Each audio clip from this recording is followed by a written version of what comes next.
Read psychology में पूरे में से पूरे नंबर लाने के लिए आज पढ़ेंगे थॉर्नडाइक का नियम। वीडियो खत्म ही नहीं होगा साथियों, अभी के अभी आपको याद भी करवा दूंगा। थॉर्नडाइक का नियम, थॉर्नडाइक का जो अधिगम का नियम है वो है प्रयत्न और भूल विधि का नियम। तो साथियों सबसे पहले अपन बात कर लेते हैं कि थॉर्नडाइक साहब ने किया क्या। तो थॉर्नडाइक साहब ने बिल्ली पे प्रयोग किया। किस पे? भूखी बिल्ली पे। सबसे पहले आपको शॉर्ट में कहानी समझा देता हूँ, उसके बाद याद कर लेंगे नियम अभी के अभी। थॉर्नडाइक साहब ने किया क्या? उन्होंने एक पिंजरा लिया और पिंजरे में बंद कर दी एक भूखी बिल्ली और बिल्ली के सामने पिंजरे के बाहर रख दी एक मछली। अब बिल्ली ने जैसे ही मछली को देखा, बिल्ली मछली को देखकर उत्तेजित हुई क्योंकि जो मछली थी वो बिल्ली के लिए उद्दीपक का कार्य कर रही थी। अब बिल्ली ने क्या करा, इधर उधर हाथ पैर मारे, पिंजरे के दरवाजे को काटने की कोशिश करी और अंत में संयोग से क्या हुआ कि जो लीवर था, जो स्विच था जिससे क्या होता था कि दरवाज़ा खुलता था, उसका पैर, बिल्ली का पैर उस स्विच पे पड़ गया और दरवाज़ा खुल गया और बिल्ली ने क्या करा, मछली को खा लिया। अब थॉर्नडाइक साहब ने देखा कि अरे ये तो बिल्ली ने बड़ा गजब कर लिया। तो थॉर्नडाइक साहब ने क्या करा कि वापस से यही प्रयोग किया। तो अगली बार किया, फिर एक बार, दो बार, तीन बार, 5 बार, 10 बार, ऐसे थॉर्नडाइक ने क्या करा कि उस प्रयोग को बार बार किया। और इतनी बार प्रयोग करने पर क्या हुआ कि बिल्ली समझ गई और बिल्ली को पता लग गया कि अब मुझे ऐसे अलग अलग हरकतें करने की ज़रूरत नहीं है, मैं सीधा लीवर पे पैर रखूंगी, दरवाज़ा खुल जाएगा और मछली को खा लूंगी। तो इस नियम के आधार पर थॉर्नडाइक ने निष्कर्ष निकाला कि जो बालक है वे प्रयत्न और भूल विधि के द्वारा सीखते हैं। यानी जैसे ही बालक अलग अलग प्रयोग करेगा वो त्रुटि करेगा और त्रुटि से ही क्या करेगा, सीखेगा, जैसे कि बिल्ली ने करा। तो इस आधार पर, इस निष्कर्ष के आधार पर थॉर्नडाइक ने शिक्षा मनोविज्ञान में अधिगम के लिए 3 महत्वपूर्ण नियम दिए। और साथियों आपने साइको चालीसा सुनी है तो आपने जरूर सुना होगा कि वे 3 नियम क्या है। थॉर्नडाइक संबंधवाद को जानना, तत्पर अभ्यास, प्रभाव बखाना। क्या? एक बार मेरे साथ बोलिएगा। थॉर्नडाइक संबंधवाद को जानना, तत्पर अभ्यास, प्रभाव बखाना। तो सबसे पहले बात करते हैं तत्परता का नियम।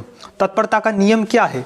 तो तत्परता का अर्थ होता है कि सीखने वाले व्यक्ति में सीखने के प्रति तत्परता होनी चाहिए। यानी सीखने वाला व्यक्ति उस कार्य को करने में पहले से तैयार होना चाहिए, रुचि वाला होना चाहिए। यानी इसका उदाहरण बहुत ही लोकप्रिय है कि आप घोड़े को जल के पास तो ले जा सकते हैं, तालाब के पास आप घोड़े को ले जा सकते हैं, लेकिन उसको पानी पीने के लिए बाध्य नहीं कर सकते जब तक कि वह घोड़ा स्वयं पानी पीने के लिए तत्पर नहीं हो। यानी आप आपके किसी मित्र का, आपके किसी साथी का रीड का फॉर्म भरवा सकते हैं, आप उसको स्टडी टेबल तक जाने के लिए भी मजबूर कर सकते हैं, लेकिन आप आपके साथी को पढ़ने के लिए मजबूर नहीं कर सकते जब तक कि वो खुद तैयारी करने के लिए तत्पर नहीं हो। तो ये था हमारा तत्परता का नियम। थॉर्नडाइक संबंधवाद को जाना, तत्पर अभ्यास, प्रभाव बखाना। तो हमारा जो दूसरा नियम है वो क्या है? अभ्यास का नियम। और आपने तो सुना ही होगा बचपन से कि करत करत अभ्यास रे, जड़ मत हो तो सुजान। तो अभ्यास से बड़े बड़े काम संभव हो जाते हैं। यदि कोई बालक निरंतर अभ्यास करता है तो वह उस काम को सीख लेगा और यही अभ्यास का नियम है। हालांकि इसके अब 2 पार्ट है, अभ्यास के नियम के भी 2 भाग है। एक तो है उपयोग का नियम और एक है अनुपयोग का नियम। तो बड़ा आसान है कि अगर आप किसी चीज़ का निरंतर अभ्यास करते हैं और उसे जारी रखते हैं तो आप उसमें महारत हासिल कर लेंगे। यही है उपयोग का नियम। यानी आप कोई एक नोट्स लिए, आपने उसको 1 बार पढ़ा, 2 बार पढ़ा, अगले सप्ताह पढ़ा, 15 दिन में पढ़ा, 1 महीने में पढ़े, 6 महीने में वे नोट्स पढ़े, तो आपको वे इतने क्रिस्टल क्लियर याद हो जाएंगे कि किस पन्ने पे किस भाग में क्या लिखा है आप वो तक बता देंगे। तो यही है अभ्यास का उपयोग का नियम। लेकिन अगर अनुपयोग की बात करें तो आपने नोट्स पढ़ लिए, एक बार तो आपने समझ लिया, लेकिन आपने उसका रिविज़न नहीं करा। 1 महीना निकल गया, 6 महीने निकल गए, 1 साल निकल गया। अब आप अगर उस टॉपिक के क्वेश्चन हल करेंगे तो आपको वो नोट्स याद ही नहीं आएंगे क्योंकि आपने तो उसका उपयोग किया ही नहीं। वो तो अनुपयोग हो गया, अनुपयोग का नियम हो गया। तो आपको वो नोट्स भी दिमाग में कैसे दिखेंगे? धुंधले से नजर आएंगे। तो यही है अनुपयोग का नियम। यानी आप किसी चीज़ का निरंतर अभ्यास करते हैं तो आप उसमें महारत हासिल कर देंगे और आप अभ्यास बंद कर देंगे तो आप उस चीज़ को भूलने लगेंगे। अब वापिस से बोलिएगा मेरे साथ। थॉर्नडाइक संबंधवाद को जानना, तत्पर अभ्यास, क्या बखाना? प्रभाव बखाना। तो तीसरा नियम है प्रभाव का नियम और ये सबसे इंपॉर्टेंट नियम होगा क्योंकि अगर आप तत्पर भी हो जाएंगे, अभ्यास भी कर लेंगे तो प्रभाव के नियम से देखते हैं कि क्या होगा। प्रभाव का नियम कहता है कि सफलता और असफलता का बड़ा ही विशेष महत्व होता है। यानी आपने कोई कार्य किया और उस कार्य करने से आपको पॉजिटिव रिजल्ट मिला, आपको सकारात्मक रिजल्ट मिला, तो आप उसको डेफिनेटली करेंगे। यानी आपने तैयारी करी, आपके अच्छे मार्क्स आए, तो आप और ज़्यादा मार्क्स लाने के लिए प्रेरित होंगे। या जैसे किसी बच्चे का एग्जाम्पल लेते हैं, किसी बच्चे ने कोई काम किया, चाहे अच्छा बुरा जैसा भी काम करा, अब उस बालक को, जो बड़े अभिभावक है, कोई भी व्यक्ति है, उसने उस बालक को उसकी प्रशंसा करी, उसको इनाम दिया, टॉफ़ी दी, कुछ भी दिया, तो उससे वो बालक क्या होगा, और ज़्यादा मोटिवेट होगा और पुनः उसी काम को करेगा, क्योंकि उससे उसको तो पॉजिटिव रिजल्ट मिल रहा है। लेकिन वही बालक ने कोई कार्य करा और उसको दंड मिला, उसको डांट पड़ी, डपट पड़ी, तो वह बालक जो है अगली बार उस काम को नहीं करेगा, क्योंकि उससे उसको नेगेटिव रिजल्ट मिले।